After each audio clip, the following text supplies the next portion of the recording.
Salam teman-teman semua, berjumpa kembali dengan saya dalam video kali ini. Saya doakan kiranya teman-teman semua dalam keadaan sehat. Tuhan Yesus memberkati.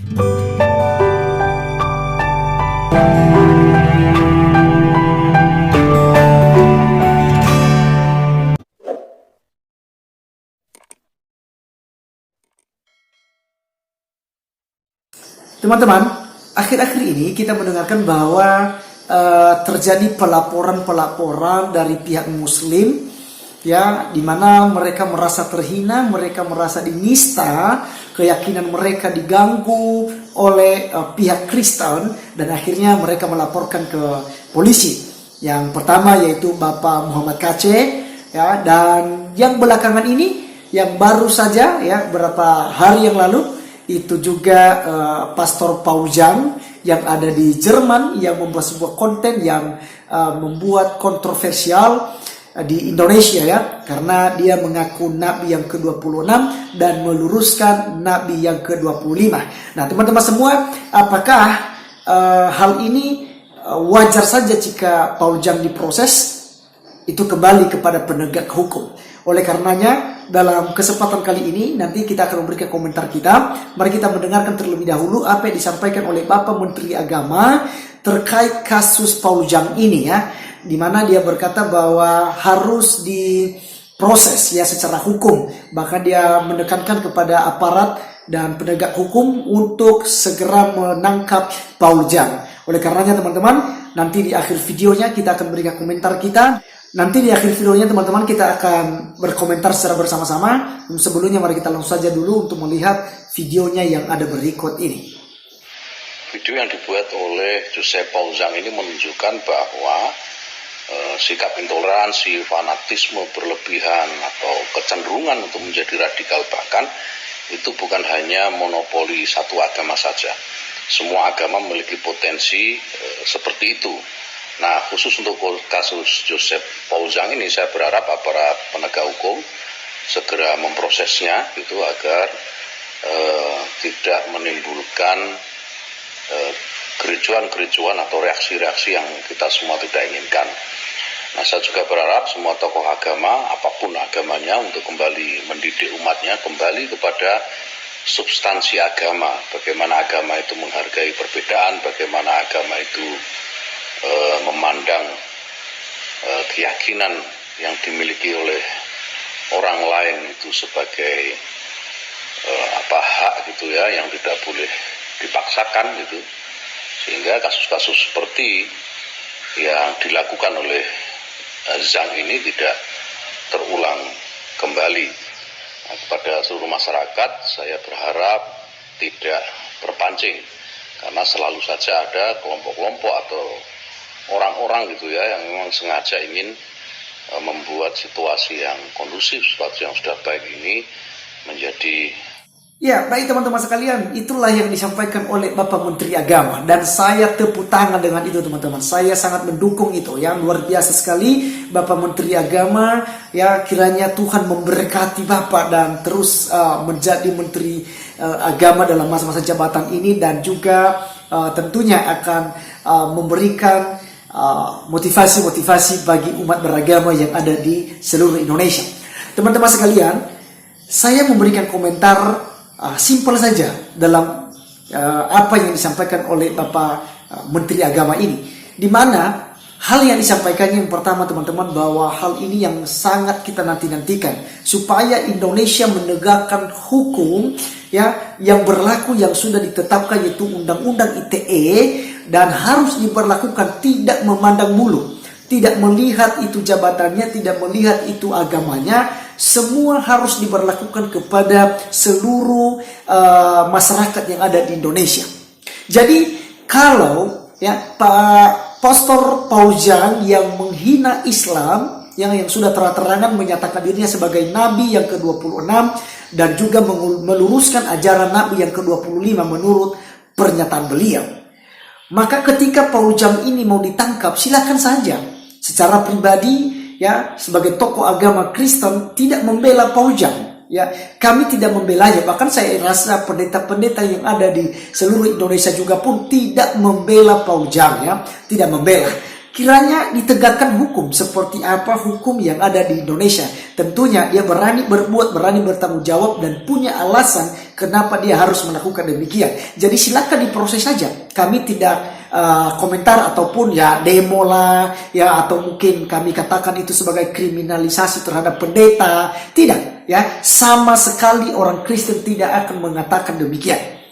Hanya saja yang kami minta ya kepada Bapak Menteri Agama yang saya hormati, yang saya hargai, yang saya banggakan, saya hanya mengimbau bahwasanya kiranya juga apa yang disampaikan oleh Bapak itu diberlakukan kepada pemimpin agama Islam. Ya, karena pemimpin agama Islam begitu banyak yang menghina kekristenan, yang menafsirkan kitab Kristen yaitu Alkitab ya dengan semaunya mereka. Mereka juga memberikan tafsiran-tafsiran ngawur tentang iman Kristen. Seperti Ustadz Yaya Waloni, ya, dia terang-terangan, bahkan ini juga sudah dilaporkan Bapak Menteri Agama yang terhormat. Yaya Waloni termasuk juga Ustadz Somad ini juga sudah dilaporkan kepada pihak penegak hukum yaitu polisi, tetapi mereka masih bebas. Mereka masih melakukan ceramah-ceramah yang sama untuk menghina kekristenan. Nah, bagaimana dengan mereka Bapak Menteri Agama yang terhormat? Saya juga minta supaya Bapak bisa berlaku adil ya untuk juga menegakkan hukum terhadap mereka. Minta juga ke pihak kepolisian supaya mereka menangkap Ustadz Abdul Somad, juga Ustadz Yaya Waloni, Ustadz Kainama, Ustadz Nandar, Ustadz Ali Mustafa, Ustadz Bangun Samudra, Irene Handrono, ya Ustadz Nababan, ya Ustadz Muncir. Ada begitu banyak sekali ustadz-ustadz yang melecehkan iman Kristen, yang menafsirkan tentang kekristenan semaunya mereka. Bahkan ketika mereka ceramah-ceramah, dimanapun mereka diundang ceramah, mereka selalu mengkhotbahkan, selalu menceramai tentang Kristen. Bahwa Kristen itu kafir, dan juga sesat. Itu terus yang mereka lakukan. Bahkan lebih mirisnya, Bapak Menteri Agama yang terhormat, ya, silakan Bapak tonton video Ustadz Kainama yang menafsirkan pengakuan iman rasuli atau kredo iman daripada orang Kristen seluruh dunia, Bapak Menteri Agama yang terhormat. Ya, jadi video berikut ini saya akan tunjukkan tentang Ustadz Kainama yang menghina kekristenan, dan itu membuat terluka pemimpin-pemimpin agama Kristen, termasuk saya secara pribadi, dan saya percaya semua pemimpin agama Kristen juga terluka oleh karena video daripada Ustadz Ahmad Kainama. Dan tentu saja umat Kristen di seluruh dunia disakiti oleh video beliau dan ceramahnya, pengajarannya kepada umat Islam. Untuk itu kiranya Bapak sudi untuk menonton video Ustadz Kainama yang ada berikut ini. Yang ketiga, ya, yang dikandung daripada Roh Kudus. Maaf, aduh, astagfirullah. Ini udah bukan distorsi lagi, Ustaz. Ini penghinaan kepada Islam. Penghinaan kepada Islam. Kenapa? Yang dikandung daripada Roh Kudus. Maaf, seribu maaf. Menurut Islam, Roh Kudus itu siapa? Jibril alaihissalam, yang dikandung oleh Roh Kudus. Roh Kudus membuat seorang perempuan mengandung, bukan karena kun fayakun. Sedangkan Al-Quran menyatakan Isa ibnu Maryam, Yeshua HaMashiach, Yesus Kristus itu jadi karena Allah bilang kun fayakun. Dia bilang apa? Roh Kudus yang membuat itu. Aduh, sex intercourse, terjadi hubungan persetubuhan antara Roh Kudus dengan, terusin Ustaz, lahir dari anak darah Maria. Anak darah Maria, perawan Maria, usianya 12 tahun waktu itu. Disetubui oleh Astagfirullahaladzim. Ada ituan dari Roh Kudus. Hamil dia, lahir anak yang namanya Yesus Kristus, yang adalah Tuhan. Ini bagaimana? Udah bukan 3 ayat itu dipotong, Ustaz. Gimana ini? Ini gimana ini? Habis diajak-ajak itu surat Al-Ikhlas. Mengganggu benar. Tapi yang dibilang mengganggu pasti orang Islam. Radikal, anti toleransi. Tahu ayat ini nih untuk menghina. Enggak menghina, bos, kita baca doa. Enggak ada penghinaan di sini. Ini justru memuliakan. Belum tentu kalau saya ngomong gini, Ustaz tahu doa ini. Ustaz Kalau saya nggak ngomong, Ustaz tahu doa ini? Ini namanya justru mempromosikan mereka atas kegoblokannya mereka. Maaf. Ya, jadi demikianlah videonya ya, Bapak Menteri Agama yang terhormat ya. Ini juga para ustadz ya. Ini salah satu contoh saja ya, video Ustadz Kainama yang menghina kekristenan atau menistakan dasar atau kredo iman Kristen di seluruh dunia. Ya, dan begitu banyak lagi video-video ustadz-ustadz yang lain seperti yang saya sebutkan tadi, Ustadz Yawaloni, Ustadz Felix, Ustadz Nababan, Ustadz Mujir, Ustadz Somad, ya, Ustadz Ali Mustafa, Ustadz Babu Samudra, Ustazah Irene Hanrono, ya, begitu banyak sekali ya yang sudah menghina kekristenan. Jadi saya harap ya kiranya diberlakukan secara adil, ya. Hukum di Indonesia tetap ditegakkan. Jika ada orang Kristen yang menghina agama Islam, silakan saja ditangkap, silakan saja diproses secara hukum.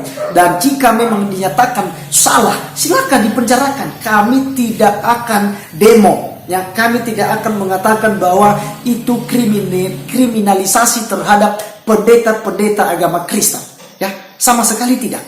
Jadi untuk itu kiranya video ini didengar oleh Bapak Menteri Agama. Saya harap buat teman-teman semua sahabat para TV Laskar Kristus, kiranya video ini di-share ya, supaya sampai juga kepada Bapak Menteri Agama, didengarkan sehingga ada keadilan terjadi di negara kita. Dan saya yakin negara ini akan terus aman tentram karena diberlakukan secara adil hukum yang sudah ada dan sudah ditentukan di negara kita. Terima kasih teman-teman atas kesediaannya untuk terus menonton video saya, dan nantikan saya di video-video berikutnya. Tuhan Yesus memberkati kita.